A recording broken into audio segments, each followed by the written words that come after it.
বিসমিল্লাহির রহমানির রহিম।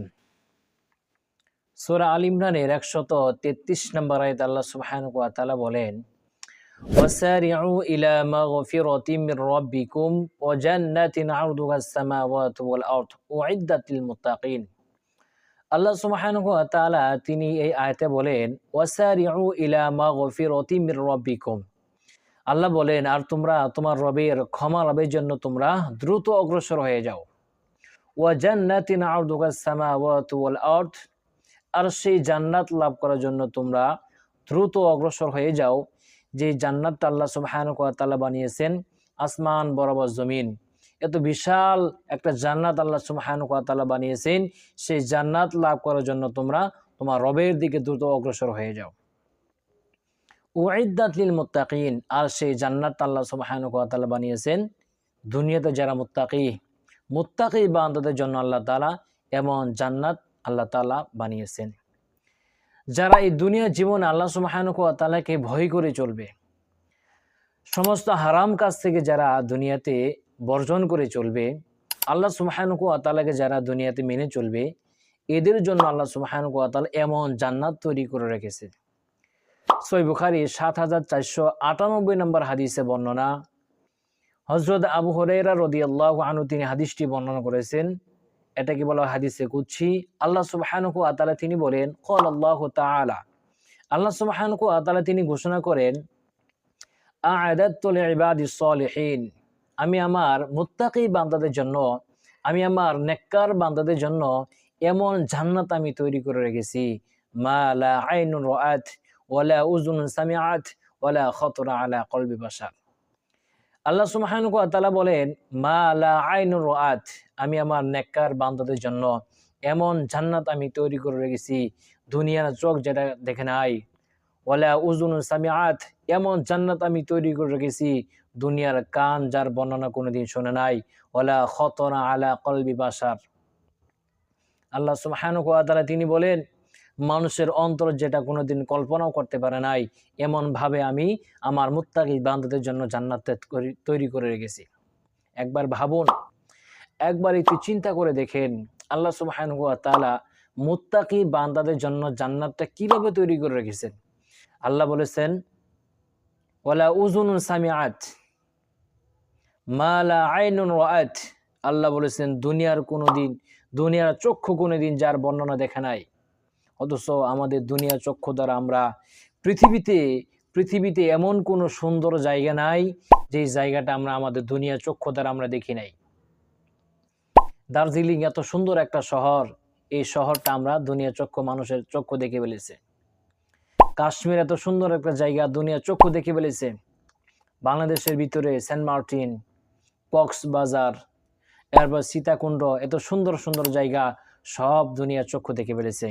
কিন্তু আল্লাহ সুবহানাহু ওয়া তাআলা বলেছেন, জান্নাতটা এমন ভাবে আমি সাজিয়েছি যার দুনিয়ার কোনো চক্ষু যার বর্ণনা কোনোদিন দেখে নাই, দুনিয়ার কোনো কান যার বর্ণনা কোনোদিন শোনে নাই, ওয়ালা খাতারা আলা কলবি বাশার। এবং আল্লাহ সুবহানাহু ওয়া তাআলা বলেন, যার বর্ণনা মানুষের অন্তর পর্যন্ত কল্পনা করতে পারবে না। সুবহানাল্লাহ, এমন জান্নাত আল্লাহ সুবহানাহু ওয়া তাআলা মুত্তাকি বান্দাদের জন্য আল্লাহ সুবহানাহু ওয়া তাআলা তৈরি করে রেখেছে। সহিহ বুখারী ৩২৫০ নম্বর হাদিসে বর্ণনা, রাসূলুল্লাহ সাল্লাল্লাহু আলাইহি ওয়াসাল্লাম তিনি বলেন, মাউদিউ সাদিন ফিল জান্নাহ খায়রুম মিনাদ দুনিয়া ওয়া মা ফিহা। রাসূল সাল্লাল্লাহু আলাইহি ওয়াসাল্লাম তিনি বলেন, জান্নাতে একটি চাবুক রাখার মূল্য কতটুকু, খায়রুম মিনাদ দুনিয়া ওয়া মা ফিহা, দুনিয়া এবং দুনিয়ার মধ্যে যা কিছু আছে এর চেয়ে উত্তম। অর্থাৎ জান্নাতে একটি চাবুক রাখার মূল্য কতটুকু হতে পারে। রাসূল সাল্লাল্লাহু আলাইহি ওয়াসাল্লাম তিনি বলেন, সমস্ত দুনিয়া থেকে যদি বিক্রি করে দেওয়া হয় এবং দুনিয়ার ভিতরে যত সম্পদ রয়েছে এই সম্পদগুলি যদি বিক্রি করে দেওয়া হয়, এরপরও জান্নাতে একটি চাবুক রাখার মূল্য সমপরিমাণ হতে পারে না। আল্লাহ সুবহানাহু ওয়া তাআলা জান্নাতটা কিভাবে সাজিয়েছেন, জান্নাতের দাম কিরকম দেখেন। রাসূল সাল্লাল্লাহু আলাইহি ওয়াসাল্লাম তিনি বলেছেন, সহিহ বুখারী ২৭৯৬ নম্বর হাদিসে বর্ণনা, রাসূল সাল্লাল্লাহু আলাইহি ওয়াসাল্লাম তিনি বলেছেন, এই দুনিয়াতে যদি জান্নাতি কোনো নারী যদি জান্নাতি পোশাক পরিধান করে দুনিয়াতে যদি একটু উকি মারে, রাসূল সাল্লাল্লাহু আলাইহি ওয়াসাল্লাম তিনি বলেন, দুনিয়ার আলোটা আলোহীন হয়ে যাবে। দুনিয়ার সূর্যের আলোটা আলোহীন হয়ে যাবে। জান্নাত আল্লাহ সুবহানাহু ওয়া তাআলা কিভাবে বানিয়েছেন একবার দেখুন। সহিহ মুসলিমের 6181 নম্বর হাদিসে বর্ণনা, রাসূল সাল্লাল্লাহু আলাইহি ওয়াসাল্লাম তিনি বলেছেন, কিয়ামতের ময়দানে আল্লাহ সুবহানাহু ওয়া তাআলা একজন জাহান্নামী ব্যক্তিকে নির্বাচন করবেন, যে ব্যক্তিটা সাব্যস্ত হয়েছে জাহান্নামে যাওয়ার জন্য, যে ব্যক্তিটা দুনিয়াতে সবসময় আরাম আয়েশে শান্তিতে ছিল, দুঃখ কি জিনিস সে কোনোদিন টের পায় নাই, এমন ব্যক্তিকে আল্লাহ সুবহানাহু ওয়া তাআলা বাছাই করবেন, তাকে উপস্থিত করবেন। উপস্থিত করার পর আল্লাহ সুবহানাহু ওয়া তাআলা এই বান্দাকে জাহান্নামে দিবেন আর তুলে নেবেন। জাহান্নামের ভিতরে তাকে রাখবেন না, জাহান্নামে দিবেন আর তুলে নেবেন। এরপর তাকে আল্লাহ সুবহানাহু ওয়া তাআলা জিজ্ঞাসা করবেন যে বান্দা, বলো দেখি তুমি দুনিয়াতে কেমন সুখে কাটিয়েছিলে তোমার জীবনটাকে। ওই বান্দা তখন বলবে যে আল্লাহ আপনার কসম করে বলতাছি দুনিয়াতে কোনো সুখ আছে কিনা আমার জানা নাই। সে দুনিয়ার সারা জীবন যে সুখে শান্তিতে ছিল সে দুনিয়ার সুখের কথা ভুলে যাবে। জাহান্নামের জাহান্নামের ভিতরে তাকে একটু ডোবাবেন আর তুলবেন।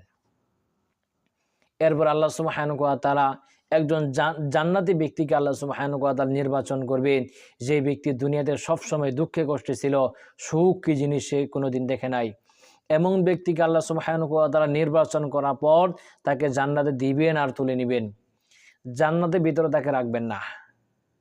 তুলে নেওয়ার পর তাকে জিজ্ঞাসা করবেন যে বান্দা বলো দেখি তুমি দুনিয়ার জীবনে কেমন দুঃখের ভিতরে ছিলা, কষ্টের ভিতরে ছিলা বলো দেখি। তখন ওই বান্দা আল্লাহর কসম করে বলবে যে আল্লাহ আপনার কসম করে বলতেছি দুনিয়াতে কোনো দুঃখ আছে কিনা আমার জানা নাই। এটা হলো জান্নাত। জান্নাত আল্লাহ সুবহানাহু ওয়া তাআলা এমন ভাবে সাজিয়েছেন, জান্নাতের ভিতরে কোনো কষ্ট নাই, জান্নাতের ভিতরে কোনো চিন্তা থাকবে না, সালাম শান্তি আর শান্তি। তো আল্লাহ সুবহানাহু ওয়া তাআলা যারা মুত্তাকি বান্দা এদের জন্য আল্লাহ তাআলা জান্নাতে এমন ভাবে সাজিয়েছেন, এমন ভাবে তৈরি করে রেখেছেন। সুবহানাল্লাহ।